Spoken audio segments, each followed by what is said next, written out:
Conversing is produced and distributed in partnership with Comet Magazine and Fuller Seminary.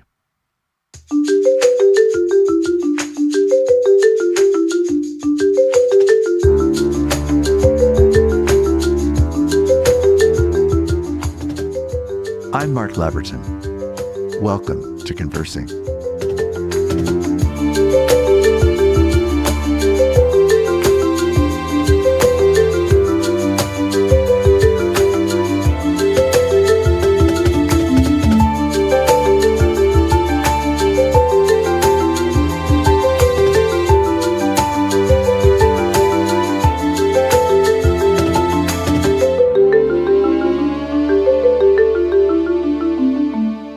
Most people today understand that mental health is one of the great crises facing the United States and facing the world. It comes for so many different reasons, and it's exaggerated increasingly in our day for many different social, economic, and political reasons. This is all part of why we need the very best mental health services, and why I'm so delighted today to welcome Dr. Mark Eastburg as our guest on Conversing. Mark is the president and chief executive officer of Pine Rest Christian Mental Health Services in Grand Rapids, Michigan. In addition to that location, they have outpatient clinics in 20 different parts of the state of Michigan, and they have 250 residential care beds, among many other programs, including a fairly recently established adolescent emergency care mental health program as well. Pine Rest is one of the largest and most well-respected Christian mental health services in the United States. Their work is creative, it's responsive, it's Christian, it's dedicated to the best kind of research and trying to provide the best kind of treatments. When you're needing the right professional, you need the right professional. And I know that this is what Pine Rest is committed to. Fuller Seminary Psych School and Pine Rest have had a long-established relationship. And in addition to all the other things I've said about Mark, Mark is also an alum of Fuller Theological Seminary's clinical psych program. Welcome, Mark. We're so glad you're here today on Conversing. Thank you, Mark. It's good to be here in a conversation with you. You know, I've had great respect for you in the last number of years as we've gotten to know one another, and through the work of Pine Rest, which is really quite remarkable in its reach and in influence. And your leadership in helping to bring it to the state that it's in right now is a very significant piece of this. But I'd like to kind of back away from Pine Rest in particular, for starters, and just have you, as a mental health professional who leads this major Christian enterprise, give us a picture of what you think the mental health landscape is that we're living in. Obviously, that's impossible to adequately summarize briefly, but give us some of the things that you see and how you have seen those change, let's say, in the last decade. Yeah, that's a great question. So I think an important way to tell the story is to start with COVID. So before COVID hit in 2020, what we were seeing is a ramp up of mental health needs, especially for kids. And we were running really hard to keep up with that need, that demand. The wait time for psychiatrists, at least in our area, could be 4 to 6 months and even longer for kids. And so obviously, if you have a child that is in a psychiatric crisis, you can't wait 5 to 6 months. And so we were working really hard to try to solve that problem. Our board-directed vision was around psychiatric access, behavioral health access. But it felt like even though we were advancing, the problem was growing faster than we were able to accommodate. And the way that showed up was wait times for psychiatrists. It was also showing up in terms of, so often the headlines were taken up by people, like kids who struggle with mental illness that weren't getting services, that sometimes resulted in violence. There were a lot of stories, especially in Michigan, about adults and children boarding in emergency rooms. And so we were very focused on doing something around access, especially for kids. And we started a conversation with a local children's hospital, had some ideas, especially kids with autism who weren't being well served. And then COVID hit. And we hunkered down. We said, okay, we just have to get through this. Let's help each other. We did.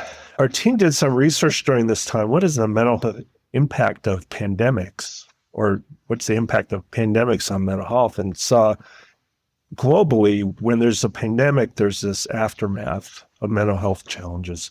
So we began to anticipate that, wondering what will that look like here in the US?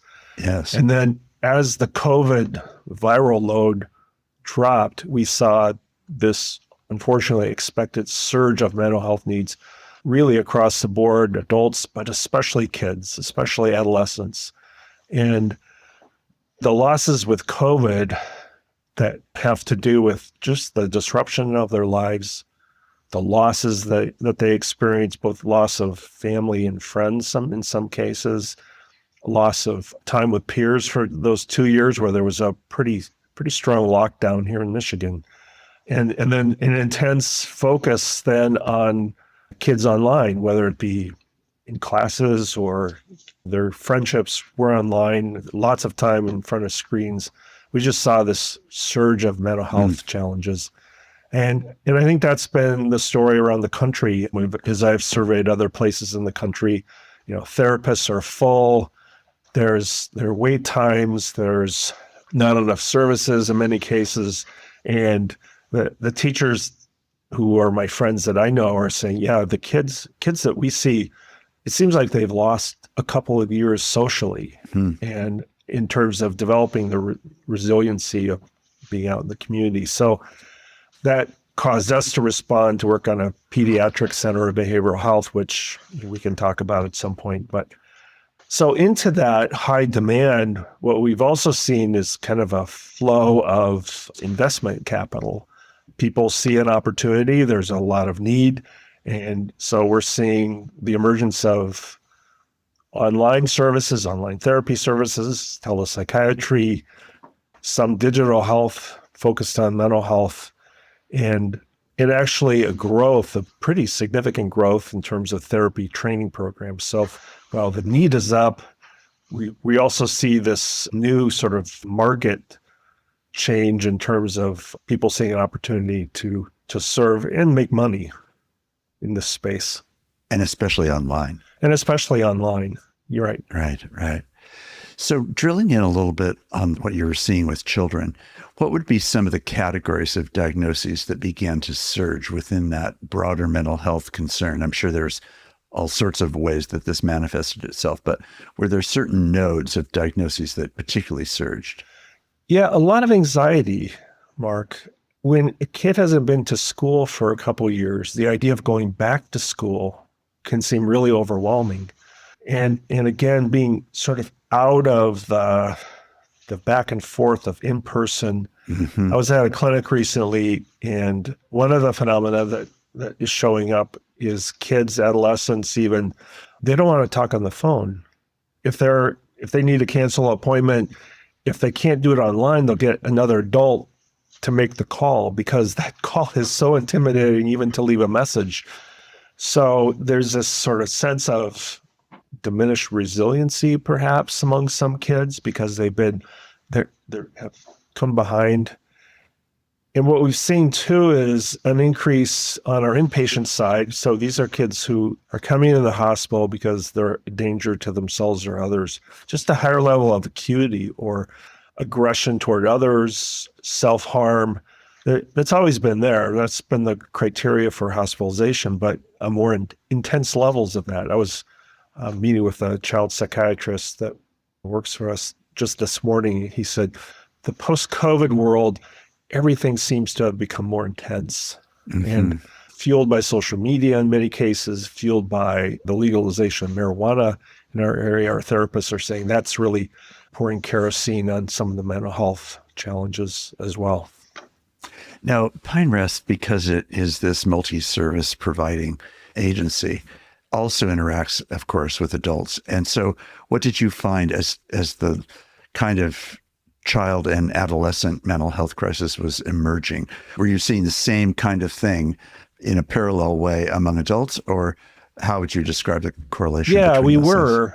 There was an uptick both in people seeking services, substance use disorders, increased use of alcohol, other kinds of drugs. really everything that was there before just sort of turned up a notch. That seems to be leveling off right now. And we're not sure what that's about, if it's people who have, say, lost insurance and just don't have the resources, because the Medicaid rolls are down in Michigan anyway. But we're seeing really a parallel situation with adults, but perhaps just a little bit less intensity. What's interesting is we made a big pivot into teletherapy during the COVID, because you couldn't sit in a small office with your therapist and be socially distanced. And somewhat counterintuitively, it's the adolescents that want to come back in person. They don't want to be online. They don't want to do the teletherapy thing, unless it's big inconvenience, but they want to be there in person, in the flesh. And that was a little bit unexpected. Yes, I can see that it would be. Well, I do know that just in what I've been reading about, for example, alcohol sales falling off after COVID in a significant degree, more than they would have anticipated, especially hard liquor as a way of just deciding to say no to a pattern that in some cases emerged even for the first time during the COVID days. So I think that's in parallel to what you're just describing. Yeah, we saw the surge of use during COVID, especially. I heard one story locally in Grand Rapids. There's a community, it's a neighborhood in Grand Rapids, a lot of young adults, a lot of them working in bars or taverns. And the reports I heard is there was nothing to do. There was no job. And so alcohol was kind of the go-to entertainment for them. And out of that came a lot of alcohol use, heavy alcohol use. And so, yeah, I think maybe that has subsided a little bit now as people have gotten back into the rhythm of their lives, but it was definitely a part of the COVID response. Right. You know, I think all of us who care about children have been following some of the reports that have been coming out about the impact of COVID. And one of the things that I'm curious if you'd comment about is that it seems as though, and we would see this as obvious, it's hardly an insight, except that it does seem like it's underscored because of COVID, namely that we are really shaped and developed by practices. And when those practices, in this case, let's call it just school as an example. Yeah. When those practices are interrupted, something developmentally really happens. I mean, there's a genuine break in what is a routine. And kids have always liked and disliked school, of course. Right. But the thought that somehow now this wrench, this very serious wrench, is thrown into the practice of what going to school means. And for so many, it was really a distasteful experience. And the practice therefore wasn't just eliminated like falling out of running regularly, for example, but it was really negative as well as a break in the routine. Yeah. I'm just curious if you want to comment on that. Yeah. So, we might think back, what did we learn in fifth grade? Well, I, learned about the Native Americans, the California missions where I grew up. I learned a certain mathematics, but what we forget is that we're learning social skills that are not on the curriculum. It's those practices of going out to recess and interacting with friends and interacting with people with whom you have conflict. Those are the routines and practices that get mediated within a school setting or a church setting or any other kinds of institutions, right. Even family gatherings. And so when you interrupt those practices, we forget, maybe especially with kids or adolescents as well, how you stop learning things, even though it's not, described as something that in a formal way you're learning. I wonder if you could help me with this. When adults and children express themselves through unexpected and even violent anger, one of the things that is hard often to keep in mind is that it's really a reflection of something that is actually really a great sense of insecurity and fear and dislocation and vulnerability that's really underneath that. Not to diminish it by saying that like, oh, there, just get over it. I'm meaning it more in the sense of here's this bravado that's coming at you, whether it was a parent, a teacher, a therapist, right, a friend, a neighbor, whatever it might be. but really somehow remembering that beneath all that, there's really not always in a stereotypical way, but commonly there is a great fear and anxiety underneath it that's causing this reaction. Yeah. So when a therapist, for example, is trying to help a child face underlying reality when they're presenting behavior that's sort of the opposite of that, or peers give that impression, how does that get approached in a therapeutic context? Yeah. Well, maybe I'll describe that by using a more extreme example.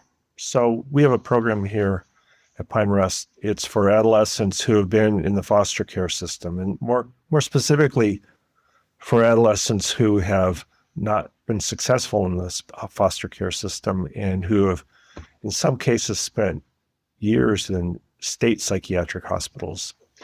And often part of those stories are abuse and neglect. And it's everything horrible that you can imagine: physical abuse, sexual abuse, neglect, abandonment by parents at 8 years old. And if that's been your experience of the world, accompanied by never having a birthday party, never ever receiving a Christmas present, never being in a home that you knew you were going to be at for more than a month, you develop a view of the world as a really dangerous place, full of unexpected, or Absolutely. anything can happen at any time. And so in those situations, those kids are often hyper alert to threats and dangers. And so they haven't been able to learn sort of negotiation skills. So to survive, you got to lash out. You have to protect yourself, and obviously it comes across as threatening, but as you really insightfully pointed out, the threats they're experiencing are being triggered. And so one of the best practices in those situations, and this gets to your question, is really use a trauma-informed approach, and using the insight that you gave. Like there's fear here, there's anxiety here, there's threat here. And so recognizing that as a care provider would approach that child, recognizing that my actions, my words could set this person off, and recognize there's trauma behind that, and using a set of tools then to understand the potential trauma reaction, different kinds of language around that to help the child recognize there isn't a danger here, and there's another way to manage this. Mm-hmm. And so, again, that's a more extreme version, but really it's approaching with empathy. Mm-hmm. It's really underneath it all. And listen and carefully putting yourself in another person's worldview and location to see what their world might be like underneath the symptoms and bravado that's there. It's really, just from my point of view, such sacred ground to get to go there with anyone, whatever their age. And it's also really, really complicated, because when you know your own social circumstance may be so radically different than theirs, mm-hmm. it can easily be triggering just for the person you're talking to know that you don't really share their social experience. No. And that you haven't lived life in their terms.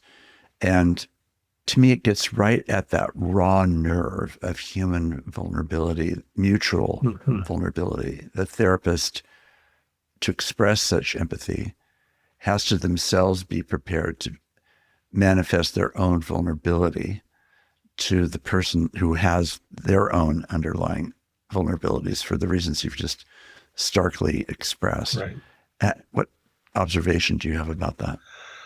So I had a wise supervisor once early in my career who said, Mark, if you just react to people's symptoms, you're going to get more symptoms. But if you can look past the symptoms and see what he liked to call the beautiful human being underneath everybody, anyone that you interact with, you'll see more of that. But that's incredibly hard work to do that. Is. And sometimes you you bear it's secondary trauma. You bear the trauma that they experience in a way.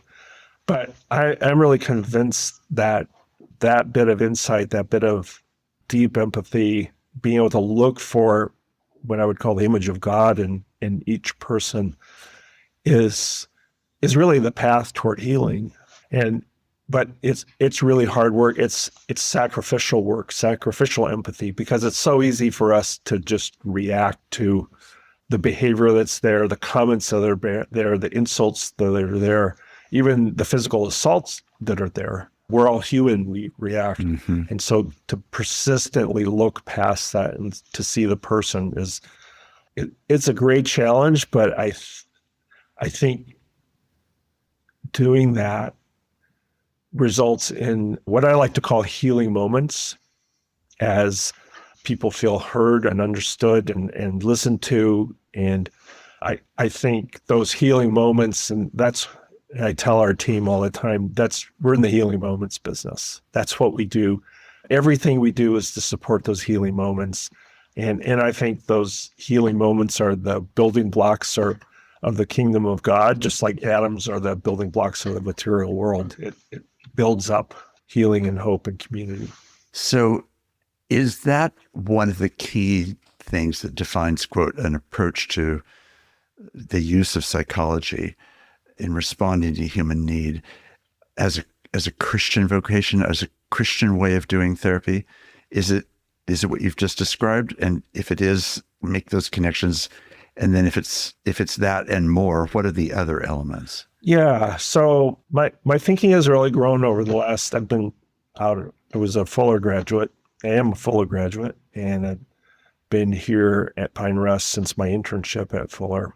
And I would say the ability to look at people made in God's image is one of the key kind of foundation stones of what it means to be a Christian organization. Now, there are other fine secular organizations that have a high regard for human dignity, human purpose. So I wouldn't claim that that's an exclusive Christian value. But I do have a friend that did some time working in another institution, psychiatric institution, and he came back after 3 months kind of in an interim role, and he said, he had been at Pine Rest for a long time. He said, I got to take a look at an organization that cares for people that doesn't embrace human dignity. And it was a shock. And it's like fishing. Around here, we think in terms of, human dignity and people of high value, but it is possible to actually even run a hospital without that. And it's not the kind of care you and I would want. So that would be one element of, I think it's a building block of what Christian care is like. And especially in the last 5 years or so, I've been impacted by, I think, a deeper insight and a deeper understanding. I'm almost embarrassed that it took me this long to see it, of how Jesus' care for the outsider, for the downtrodden, the excluded, is so core to his mission and ministry. Our mission statement is to express the healing ministry of Jesus Christ. And that's what that looks like. Some people suffering from mental illness can be on the outside, excluded, certainly downtrodden. And I think a core principle of, if we're going to represent ourselves as expressing the healing ministry of Jesus, is to always be looking for who is on the outside that we need to bring in? Who are we missing here? What ways are we subtly not treating our patients, whether it's outpatient or inpatient, as human beings made in the image of God and somebody's favorite brother or sister, because they are somebody's favorite brother or sister? It's a constant challenge to keep looking at people through the eyes of that dignity. So I think that's another really key component of what it means to be doing mental health from a Christian context, but also recognizing that we're more than just physical beings. People who come to us are more than just collections of symptoms to be treated, but they're wanting to flourish. They're wanting to strive for what is their meaning and purpose in life. And that isn't always part of the medical model. But I think it's a richer view of human persons that we need to embrace as people attempting to follow Jesus in the way we do our work. Right. I'm curious if the colleague who left for a few minutes and came back and made the observation he did about human dignity, did he say what that institution he was connected to did put as its foundation or centerpiece, or the central assumption about human life or its meaning? It was people as things to be treated and behavior to be managed. Uh-huh. Right. And a job to get done. Right. And get through your shift. And in some cases, just keep the lid on. Right. Just the management in a way of the crisis, but not actually seeing the person. Right. And maybe this is a stretch, but maybe how you manage a machine. You want to keep it running smoothly. You repair pieces that are broken, but there isn't obviously a personal connection to a machine, or this sense of wishing the machine to flourish. And, right. It's just keeping it going, keeping it running. Wow. What a stark contrast. I know that you mentioned earlier this adolescent clinic that your program and clinic that you have going. I'd love to hear more about that, because I think everyone who's, again, watching and reading about what's going on with teenagers these days is especially concerned about mental health issues. And because I know Pine Rest has made such an important response, tell us more about that and what you're discovering. Yeah, so as we came out of COVID, we re-engaged the Children's Hospital partner, and the need came roaring back. And we sort of looked at each other and said, this is the moment to do something really big and really generational. There was a lot of money, frankly, out there, American Rescue Plan dollars, that became available for mental health because everyone recognized it was such a need, across the political spectrum. And so it was more like, if you could come up with a solid plan, that those resources were available. So that's what we did. And we said, let's make a once in a generation investment in pediatric behavioral health services, inpatient, day hospitalization, psychiatric urgent care for kids.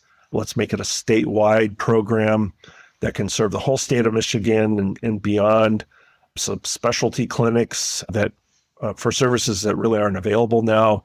Because this American Rescue Plan dollars, it's one-time money. And if our grandchildren are going to be paying down the national debt that funded this, they ought to be able to benefit from it. And the Republicans especially like that. But it was across the aisle, we got support. And so we had a good start with some state dollars, and then philanthropists have pretty much taken us to the finish line with the $100 million project that we have. It's amazing. Now, what will emerge? Give us examples of. Yeah, so a psychiatric urgent care center. So instead of, again, that 3 months, 4 month, 5 month wait, just walk in and we'll sort it out. We'll figure out what you need.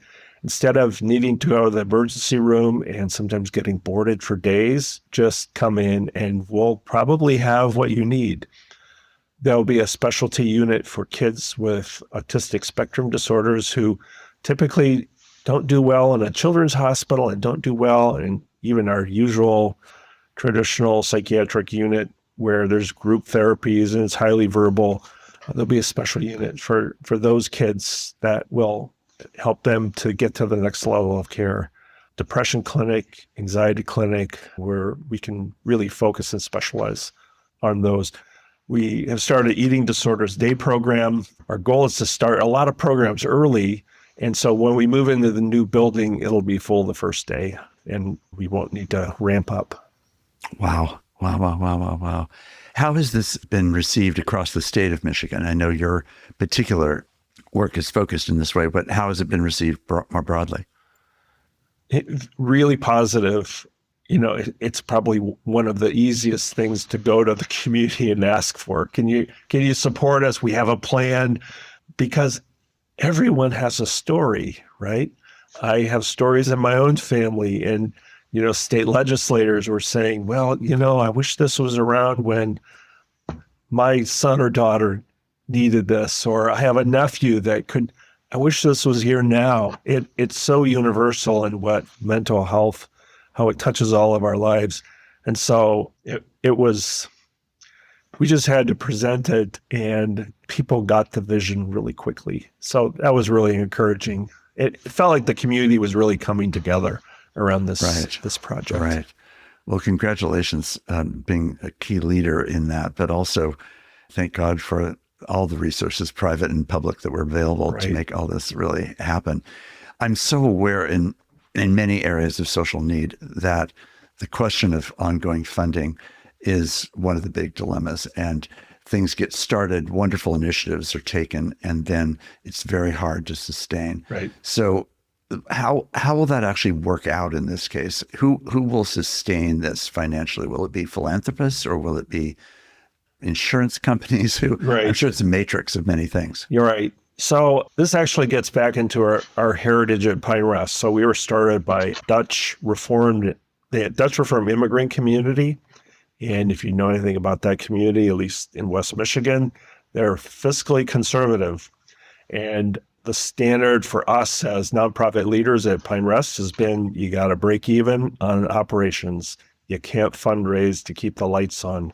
And so some Christian organizations, they're not able to do that with the income stream. They have to fundraise, but that's been our approach. And so when the pediatric center opens, it will need to sustain itself financially through insurance payments, commercial insurance. We do fundraise to offer public assistance to people who maybe can't make up a copay, but that's a separate branch. And then also Medicaid is an important funder of behavioral health services for adults and kids. And so obviously we're looking really closely at what's going on in Washington with, at this moment, some talked about cuts in funding. So that's an important conversation that we're participating in DC. But from our pro forma perspective, it breaks even.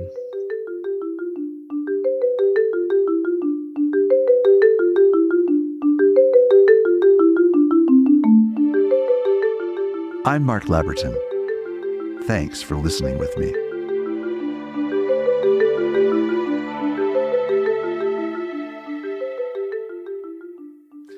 So one of the things that's happening in mental health is just this broad inequities, partly because social circumstances and other factors set up some of the terms of our mental health. And therefore, where injustice exists, often there is greater mental health crises. It's not always correlated in that way, but when it is correlated that way, then it makes it even harder. So there's the mental health crisis itself, but then there might be the injustice of access to power or resources to be able to help. It's also the case that often underlying injustices contribute to mental health crises. Mm-hmm. So just talk to us about how that plays into your perception of what's going on. Yeah. So I really see mental health work, mental health ministry as really justice work in many, many cases for some of the reasons you mentioned. And my simple definition of justice would be when a person's right to certain way of being treated is violating the image of God in them. And in picking up on that theme, the biblical theme of justice is interwoven with caring for those who are seen as defective or inferior or excluded, alien, different, outsiders. As you mentioned, injustices can be so often the cause of mental illness. I mentioned earlier those kids who have been abused and neglected, and going through a program where they're really literally building from scratch their ability to relate socially to other kids, to other adults, to begin to catch up in school, to thinking of one young man we're caring for, he's learning to be a welder. And that would have been unthinkable for him a few years ago. That's really, in a lot of ways, restorative justice. Right. There was one person I was aware of who was a teller at a bank and who was the victim of the bank robbery. And the person that came in with the gun held the gun to her head for 5 minutes. And this resulted in a panic attack, not being able to get out of her house or, go shopping. And so helping her get back into the community was, the therapist that worked with her was doing justice work. Right. And people struggling with mental illness are often the victims of injustices. So we have had a team that works with people who are experiencing homelessness, and there can be sort of a social pecking order among people who are unhoused. And our team has told me consistently that people with mental illness are almost at the bottom of that. They're the ones who are victimized. They're having their bridge card stolen. They're the ones who are robbed in other ways, who are victims of violence or sexual attacks. So if we can help somebody with their mental illness so that they can get to a safe housing environment, we're really preventing further injustices to them. So, especially there's a, younger cohort that is passionate about justice. And maybe 20 years ago, I would say, well, we're doing the work of compassion. That's true. But in many ways, when they are involved in caring for individuals who have been victims of injustice, they're doing justice work. It's very much part of social justice, or people can be a therapist and involved in doing social justice. I've often thought that justice is about rightly ordered power. And one of the things that mental health crises or issues make clear is how much power is floating as a free particle in their minds, where they can be dive bombed by abuses of power of so many different kinds, and then fantastical uses of power that can unfold, as well as the literal abuses of power that can come against people in different ways, or that they fear can come against them. I just think it is justice work, and I'm glad that you have taken up this claim, because I think it's part of the resetting of the table of a person's life to be able to honor that in the mix of all the other factors that are present. And in the larger picture, if we can bring about justice, the right ordering of power, then we're approaching shalom, right? For a community, we're contributing to the health and welfare of the community in which we've been placed. It's that story of exile, that we're doing what we need to do to help our neighbors and bring about our vision of what a just society can be, where people are treated with dignity and respect. Right. You and I have spoken in other times about the wonder, the awesome wonder that it is to come close to a person through these specialized settings. In my case, it wasn't as a mental health professional, it was really as a pastor. But in other ways beyond of a specific job-related way, it happens, or it can happen, in the context of simply friendship and presence and being near people who have particular kinds of needs. And I think, as a pastor, I've looked at this often wondering, what is it that stokes a readiness for empathy, a courage for empathy, a willingness to lean toward the pain rather than to immediately hope to deflect and get someone professional in on the job. Now, there's plenty of times when that's precisely the right response. But there's also plenty of times when that maybe isn't the first step to be taken. It may just be connection, but often to risk connection takes people further outside their comfort zone than they are necessarily prepared to do. So I'm just curious, when you think about that, developing that instinct, which obviously in the context of a professional institution like Pine Rest, you have people who are trained and educated to do the work that you're doing. But I just know because of who you are that you're a person that also thinks about how culture around people sets the stage for the proximity to simply an acknowledgement of care, of empathy, of love, of attention, of dignity, as you say. Do you have any reflections that you'd like to just share about that? Yeah. So one of the things this underscores something you just said. I don't think we can train enough therapists to solve all the mental health challenges that are out there right now. I think we have to go further upstream and to get better at exactly what you're talking about, that perhaps some of why we're here in a crisis is that people do feel isolated. They aren't part of a group. They're looking for that. Maybe they haven't found it at school, or they haven't found it in a church setting or in a neighborhood setting, or even in their family setting. And those institutions really need to thrive as institutions so they can be safe places. They can be places where people feel like they belong, are cared for. And, it seems simplistic to say if a person feels cared for, they're probably much more likely to show empathy and compassion.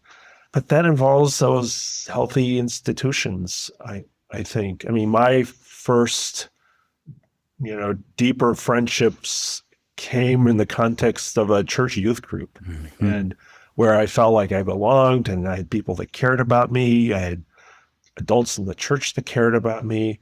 And that was such a good base to stand on. But if I didn't feel a part of things, that wouldn't have happened. So the health of our institutions has a direct influence on the mental health of our community. And I think we'll do better as a society when those cultures are thriving. My hope for the church is that becomes again for so many kids and adults a place where they can feel safe. They do sense that they belong, that here's a place worth committing to as well, and a place where I can not just receive empathy, but also to give back. I mean, that's that virtuous cycle. If I'm giving back, I'm also receiving, and that happens in a committed community. And as you know, those are fraying. It's under stress right now. Right. Yes, under major stress. And not only under stress, but it's under stress in part because so many people inside the church seem to be marked by fear as one of the underlying feelings in their life, and a sense of acute anxiety about the other, the stranger, the unknown, the shifting times, the shifting circumstances. And people have particularly pushed toward aggressive reactions often in the church, where the way to respond to fear is by dominance or by seeking power or force of some kind. But there's plenty of evidence in the Gospels that Jesus' strategy was dramatically different than that, and involved moving toward the vulnerable vulnerably and not aggressively, and moving toward the stranger and even the enemy in this way. And just to push this a little bit further, I know that we've both been aware of articles and quotations from different Christian leaders who have said that turning the other cheek just didn't work, that we need warfare, that we need violence and aggression, that somehow living in a world like Jesus seems to be indicating we should do just doesn't work in the modern world. Well, it never worked in the first century world either. And as we're recording this, we're approaching a time of Holy Week and Jesus' own suffering, which Jesus says, actually, we are meant to do ourselves. No, none of these things are common to the language of what, quote, church or faith mean in the modern American church, but they are thickly common in the Gospels themselves. What do you observe about that? Yeah. So I was reading slowly through the Gospel of Luke, and it felt like I was seeing Jesus in a whole different way along those lines. And then as part of my kind of trying to understand the roots of Christian healthcare, I did some reading in the early church, and really healthcare got started in the early church as there was this deep sense of commitment to serving people who were suffering physically, the plagues as the plagues hit different communities. There was no civic response. The people with means headed for the hills, and the Christian believers headed toward the sick. And there was a nickname for some of these folks that was translated the reckless ones, who even in contexts where they were being persecuted and martyred, they were still showing care and compassion. And that sort of activity changed the world and brought us our hospital system, and was a major impact on the growth of Christianity. I think we might have an opportunity to do that today, to stand out in a different way. And it's really easy to say, yeah, the church should do that. But that puts it into the third person. I should do that. Right. I can do that. And again, expressing the healing ministry of Jesus Christ means breaking those social boundaries, and it means making perhaps the ultimate sacrifice. So that's both exciting and a little scary, but it feels like the right way to look at our response in this moment. And I don't quite know where that leads us or what it means, but I do know what it means today. If we have a violent patient on one of our units, it means caring and trying to love that person the best we can. That's an act of love toward a person like that. It's like a bit of yeast falling into a piece of dough. It's going to bring the kingdom slowly but surely. Right. You know, it's been very moving to me, and I'm sure you've had parallel experiences to this, where I will run into someone who has severe mental health concerns, and not always, but not uncommonly, I will find a parent or a relative or a neighbor, a friend who has really been their ballast in some way, that has stayed in tight with them. And when it works well, that person also knows their limitations. They're not at all thinking that they can let their whole life be dependent on them, but they are vulnerably present, persistently present over time.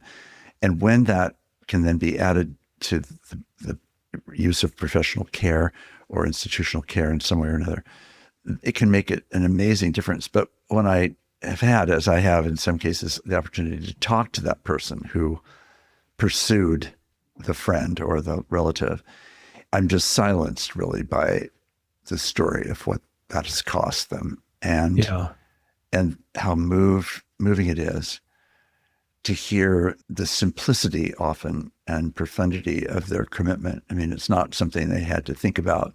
It's not something that was a subject of analysis. It was just a subject of human sacrifice for the sake of someone that they considered full of dignity and beloved, despite or even in the midst of all of the mental health crisis that might be unfolding. It's a very moving story to me, and always, always challenges me enormously.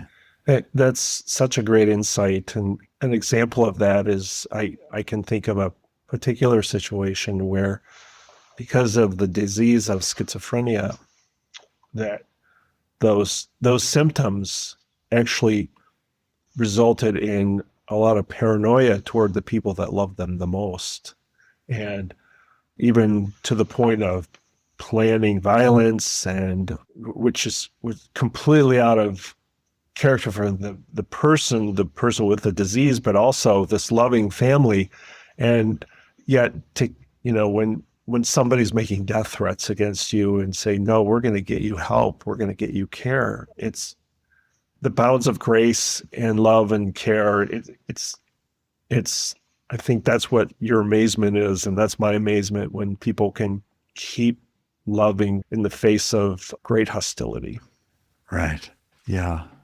I remember a young teenager in Berkeley who had a lot of mental health issues, and her family was really unable to respond. They were just it was beyond their capacity to engage. But as she became known to the community at First Press, to watch her be surrounded by a community of people who really did not have any formal obligation. There was no historic line of connection. She had become a relatively new member and part of the congregation, but she arrived with her full-blown mental health issues. And in that case, I wish I could say it was always the case, but in that case, there was really an amazing response of like the four friends taking the paralytic to Jesus. They were just regularly around her. They provided for her. They worked with professionals to figure out the limits of how far they should go so that they weren't overdoing it. She still needed to find professional help beyond them. But when her family was unable to be that, the church in those cases, in her case, really was exemplary. And it was transformational to me to watch this, because this was not being instigated by me or by anyone else on our staff. This was just thoughtful, loving Christian people trying to live out the life of Jesus in relationship to somebody they could see was in acute need. And they couldn't do it individually, but they could do it collectively. Mm-hmm. And it made a long-term, profound difference. And wonderfully, after years and years of this person came to a really a much, much, much healthier way of living in the world. It was a remarkable story of change. That's a great story. And I don't know how you do that unless you have this deep value of human life and think this person is made in God's image. So of course we'll do that. That's, that vision to look past, again, looking past the symptoms it's amazing. And there's a quote I love from Cyprian of Carthage. It says, "Let us not be philosophers in word, but in deed." And that indeed is a great example of living a concept, a message incarnate. Right. I do think, one of the observations I've made is that we often misperceive one another, and then we misname one another, and then we act in relationship to that person with the wrong name and with the wrong perception. So then our actions feel very justified to us, but they're actually off target, literally off target from who this person is. And part of what I think the gospel is meant to do is to help to reform our capacity to perceive at least more humanly, more graciously, more lovingly, and to be able to then name people in light of how God sees people rather than simply in the way that we ourselves might be culturally or in class or education or race or gender prone to misperceive and then prone to misname. And part of the anguish that's going on right now in our culture, part of what's going on in our country right now is a great deal of radical misperception and radical misnaming, which then justifies misbehavior. Mm-hmm. And it's just lethal. And I'm very anxious to see the benefits of a Christian mental health perception of other human beings shape how we actually see and name and then act in response to each other. And while not everything is clinical, I'm not meaning that. I'm just meaning in ordinary life, how do we pause long enough to actually ask, who are you really? How should I name you? Who are you really? And then how can I act in a way that's in response to who you actually really are? That's very hard to do. It is. And, I agree with you completely. And the more I lean into that and believe that, the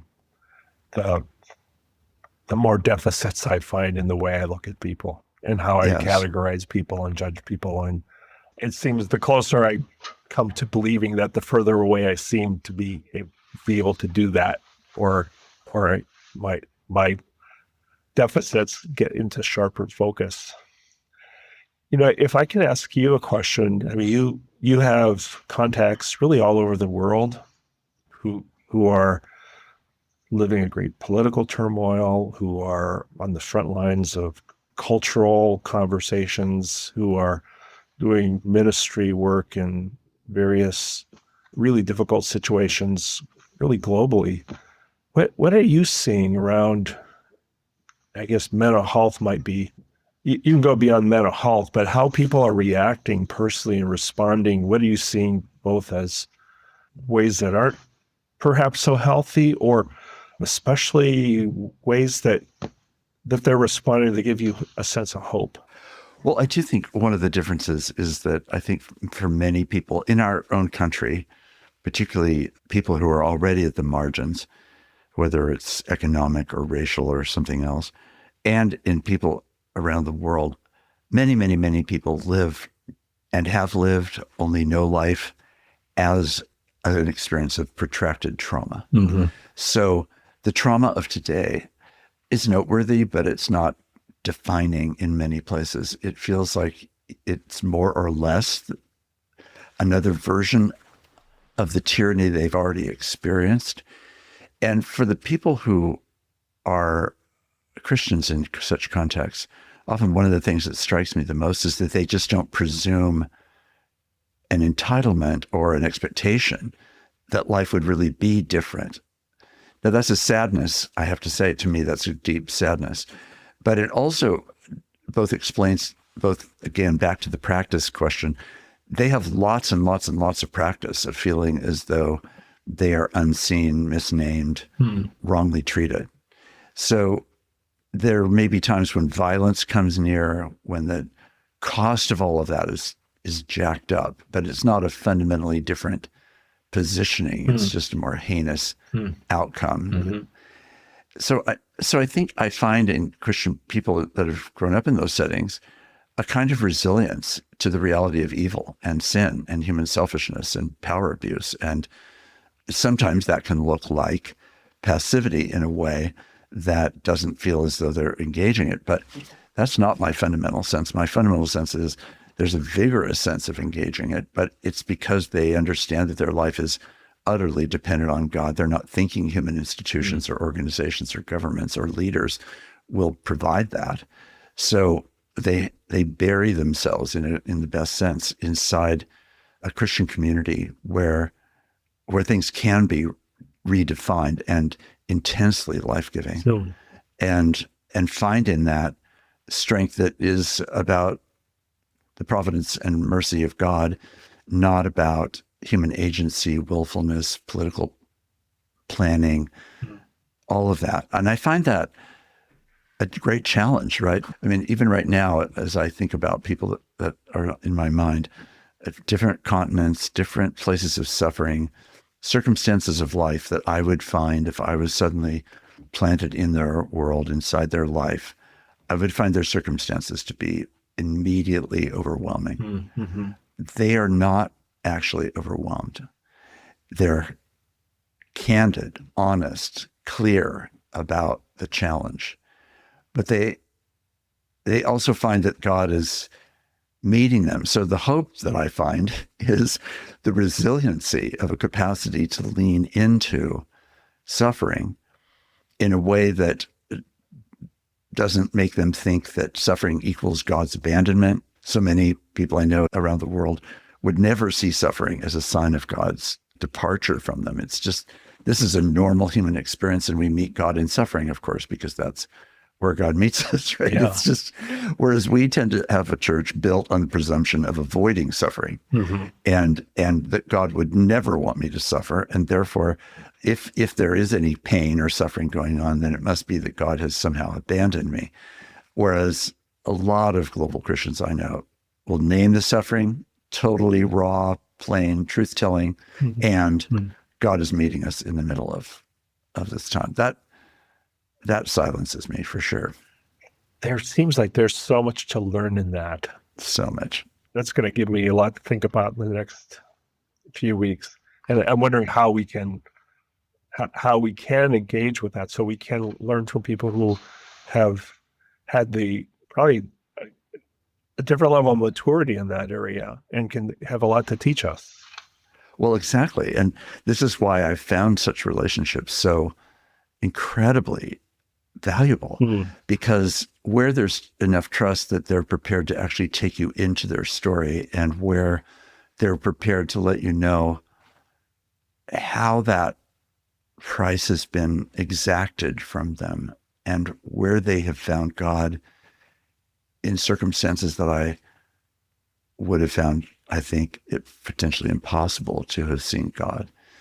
Again, I'm not in any way talking about that terrible narrative of, quote, the happy native in that way that suggests that all this is just not nearly as bad as it is. No, it is every bit as bad as it actually is. And God is with them in the midst of it. And how they've come to see that, and sometimes in fragments and sometimes in abundance. I mean, the abundance of joy that, again, is not the happy native narrative, but that joy is bigger than circumstances. As an example, that reality that does something for mental health. It does. It also challenges maybe the Western narrative, and I'm going to stereotype a little bit, of if you've got pain, then go see somebody, and they have some medication, and they can either, it might be a painkiller, it might be some other medication that's going to take that pain away. And while I think our work here at Pine Rest Mental Health, we're here to relieve suffering, right? That's an incredibly important part of what we do, and I think part of its reflection of Jesus' ministry. Yes, there is suffering that is full of meaning and full of lessons to teach. And what you're describing is a different way of looking at suffering than the Western model is. You come in, you get 5 sessions to get your PHQ-9 depression scores down to this level, and then you're good to go. That is so simplistic and ignores the richness of the life that you're talking about. So it's where it clashes with kind of how we look at Western medicine and how we look at what treatment planning is. While it's great that the world of medicine has embraced mental health as part of itself after being kind of an orphan for a long time, and so insurance does pay for mental health services, but there's a cost you pay for being part of that system that can take away some of the richness if you're not careful of just the meaning of suffering, the growth as human being through suffering, the richness of giving for others and the sacrifice for others that we can tend to overlook in our Western medicine. Right. Absolutely. That's probably a good place for us to conclude our conversation as we're on the cusp of Holy Week in 2025. We're invited to respond to the acts of Jesus that take him through Holy Week and the cross and the resurrection and Pentecost in a few weeks' time, but not too fast. And I hope that maybe in light of our conversation, we can all have a slower Holy Week and allow the ministry, life, and suffering and sacrifice of Jesus to be even more defining to us than it may be now. Mark, thank you so much for this conversation. Thank you even more for your work and labor and leadership, which I just so highly regard. And I thank God for Pine Rest and for all that's happening and for all the good work, even on this very day that is happening, where those healing moments are, I'm sure, happening for many of the people that are being treated. May it long, long, long be so. Thank you. Well, thank you. And as I've mentioned to you, I really enjoy conversing because it feels like you're having a conversation with a guest over coffee and I'm the third person at the table, and just part of things and listening in and making it comfortable and getting to know people and learning a lot. And that's a healing moment. That's a moment of grace as well. So I appreciate your effort to every week enrich my life with your conversations. Thank you so much.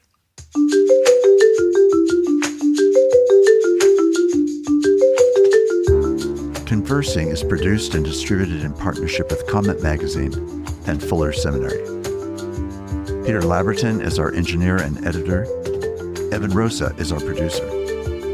For more information about Comment Magazine, visit comment.org, where you can subscribe, read the current magazine issue, and browse their archive. Fuller Seminary is an evangelical, multi-denominational graduate institution committed to providing indispensable formational education for diverse Christian leaders everywhere. For information, visit fuller.edu. I'm your host, Mark Labberton. Thanks for listening with me.